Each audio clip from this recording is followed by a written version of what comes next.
2551 Elm Street. You've driven past it, and you probably missed it. The blare of Deep Ellum might make you overlook it, and yet, it's Black history in plain view. If the walls of Knights of Pythias Temple could talk, they'd tell gospels and secrets. How did this building come to be? To get one history lesson, we must start with another. I am Dr. George Keaton Jr., founder and director of Remembering Black Dallas. The Knights of Pythian, I'll say, of Pythias is a fraternal organization who grew out of a white organization, and they started their own. Originally started as a fraternal organization for white males in 1864.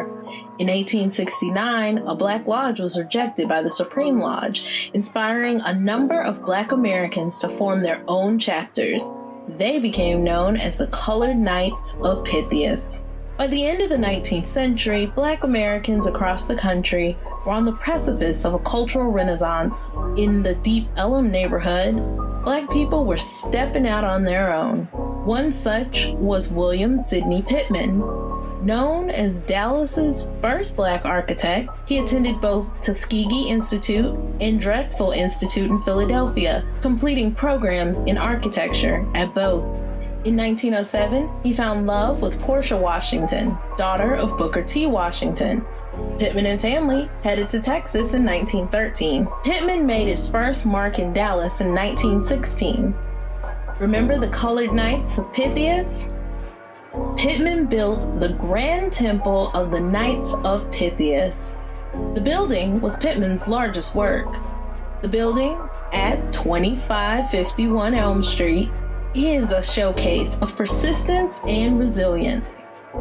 This was Black people building a platform to uplift themselves in the most literal form. And it started and was built in a freedman's town, which was Deep Ellum, which a lot of people don't realize, simply because the railroad used to come through there and many workers, former enslaved people, worked on the railroad. So after Reconstruction, they stayed in that area. So there was homes and so forth.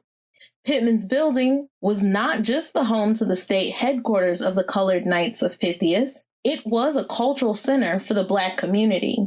So it was a place where African Americans could go and be normal, so to speak.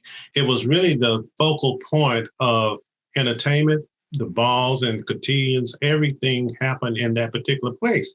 It was the heart of social life in Dallas. It became a haven for artists and professionals and businessmen. At one point, the temple was even home to the Dallas Express, the biggest weekly Black newspaper of its time.